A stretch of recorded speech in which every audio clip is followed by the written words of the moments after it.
শুভ সকাল বন্ধুরা। শীতের দিনে নানান রকম পিঠে করে খেতে খুবই ভালো লাগে। ছেলে বলছিল একটু পাকান পিঠে তৈরি করতে, তাই ভাবলাম একটু পাকান পিঠে তৈরি করি। এই পিঠেটা তৈরি করতে আমি অনেক কিছুই ব্যবহার করেছিলাম। এখানে আমি ব্যবহার করেছিলাম সুজি, ময়দা, চালের আটা, কলা, চিনি, গুড়, বাদাম, পানমৌরি, আর সব থেকে লোভনীয় বা স্বাদের জিনিস হলো লবণ। সেই লবণটাও আমি কিন্তু দিয়েছিলাম, আর দিয়েছিলাম একটা নারকেল। ওইদিকে আমি বেটারটা গুলে রেখে দিয়েছি, আর এইদিকে আমি রান্না করার জন্য মাছগুলো খুব সুন্দর করে ভেজে নিচ্ছি। আজকের একটু মাছের ভুনা করব, সেই জন্যে মাছগুলোকে আমি একটু বেশি করে তেল দিয়ে ছাঁকা তেলে একেবারে কড়া করে ভেজে নিয়েছি।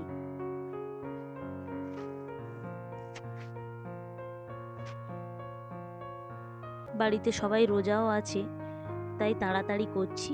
ইফতারের জোগাড়ও করতে হবে, একটু চপ তৈরি করব, একটু ছোলা আলু ভাজা করব, সেটাও কিন্তু আমি এখনই করে নেব। ভুনার রেসিপি তো আপনারা এর আগে আমার অনেকবারই দেখেছেন। আজকের এনেছিল বড় বড় তেলাপিয়া মাছ, মানে দুটো মাছ মিলে হয়েছিল 1 কেজি। সেই মাছ দিয়ে ভাবলাম আজকের একটু এরকমভাবে রান্না করি। প্রত্যেক দিনে যে রেডি মশলাগুলো থাকে সেই মশলাগুলোও আমি দিয়ে দিয়েছি। দিয়ে একটু ভালো করে ভেজে নিয়ে এখানে আমি জলটা দিয়ে দেব। জলটা যখন ফুটে উঠবে তারপরে এক এক করে সব মাছগুলো দিয়ে দেব। ব্যাস, রান্না একেবারেই কমপ্লিট। এই রান্নাটা করতে কিন্তু খুব অল্প সময়ের মধ্যে হয়ে যায়।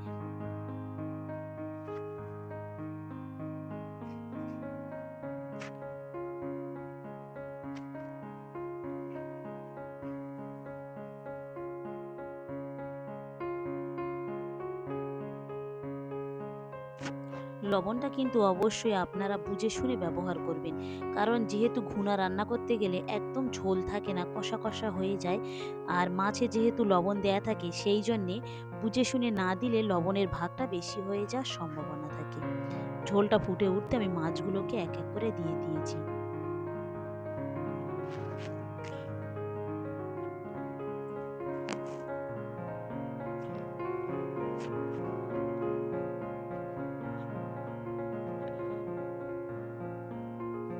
নামাবার আগে আমি একটু গরম মশলাও দিয়ে দিয়েছি, দিয়ে একটু ঢেকে দিয়েছিলাম। ব্যাস, একেবারেই হয়ে গিয়েছে মাছের ভুনার রেসিপিটা।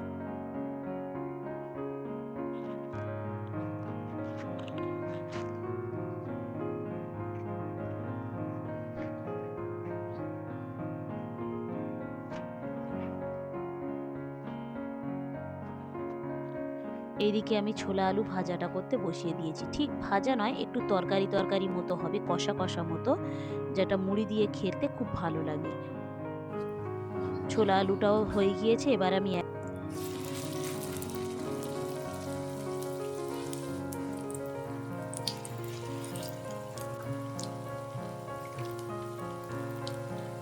এইদিকে আমি কয়েকটা পেঁয়াজি তৈরি করে নিচ্ছি।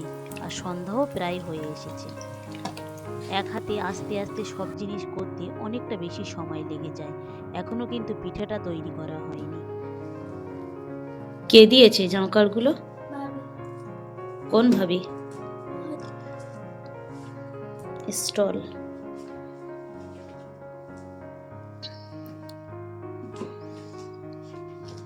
প্লাজোটা তো অনেক বড়, এ তো কোন সাইজ? ডবল এক্সেল দেখা যাচ্ছে তো।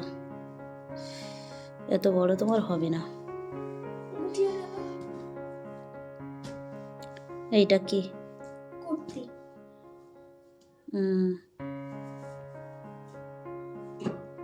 কি সাইজ আছে গলায় মারা? দেখো তো,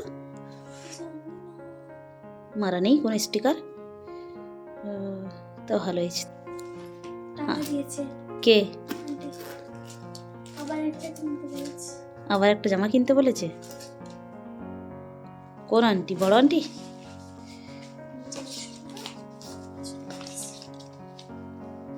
$300? আর 100 টাকা কই তাহলে? 200 টাকা?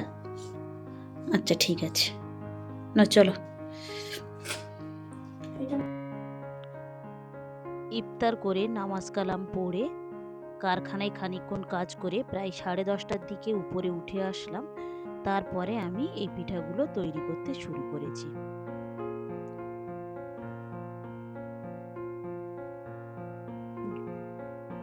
পিঠাগুলো খুব সুন্দরভাবে ফুলে উঠছিল। যখন উঠছিল আমি তখন খুন্তি দিয়ে এইভাবে যখন তেলগুলো ছিটিয়ে দিচ্ছিলাম, দেখছিলাম আরো সুন্দরভাবে ফুলে উঠেছে।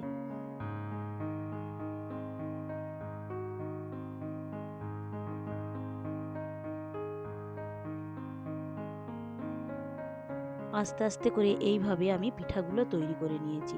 যেহেতু আমি একটু গুড় দিয়েছিলাম তাই পিঠার কালারগুলো খুব সুন্দর হয়েছে।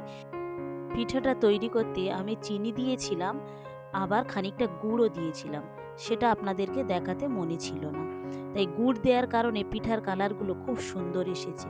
দেখুন, আগেরবারে যে আমার বোনের মেয়ে এবং বোনাই এসেছিল, গুড় এনেছিল, সেই গুড় আমি এতে খানিকটা দিয়েছিলাম। এক এক করে সব পিঠাগুলোকে আমি এইভাবে ভেজে নিচ্ছি। তবে পিঠাটা তৈরি করতে গেলে যে উষ্ণ গরম জল দিতে হয় এমনটি না করলেও চলে। কারণ আমি যতবারই পিঠা করেছি কিন্তু সববারে কিন্তু গরম জল ব্যবহার করিনি। যেমন আজকের এই পাকান পিঠাটা তৈরি করতে একদম কোনো গরম জল আমি ব্যবহার করিনি। একেবারেই নর্মাল যে জলটা থাকে সেই জলটা দিয়ে আমি খুব সুন্দর করে বেটারটা তৈরি করেছিলাম। আর কিন্তু আমি এটা কয়েক ঘন্টার জন্য রেস্টে রেখে দিয়েছিলাম। যখন বেশিক্ষণ ধরে আপনারা ব্যাটার তৈরি করে রেখে দেবেন, তারপরে কোনো জিনিস তৈরি করবেন, পিঠা হোক বা অন্য কোনো জিনিস, তাহলে দেখবেন সেটা খুব সুন্দর হয়। তাই আমিও এখানে প্রায় ৩-৪ ঘন্টা ধরে, তারও বেশি, আমি এটাকে রেস্টে রেখে দিয়েছিলাম। আর কতটা সুন্দর হয়েছে পিঠাগুলো আমি আপনাদেরকে পরে একটা ভেঙে দেখাচ্ছি।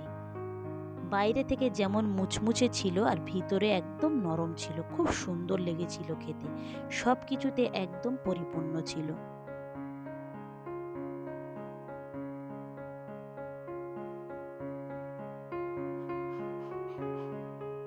ভিডিওটা তাহলে এখানেই শেষ করছি। ভালো থাকবেন, সুস্থ থাকবেন, আর ব্লগটি কেমন লাগলো অবশ্যই জানাবেন। ভালো লাগলে একটা সাবস্ক্রাইব করে দেবেন। দেখা হবে পরবর্তী ব্লগে।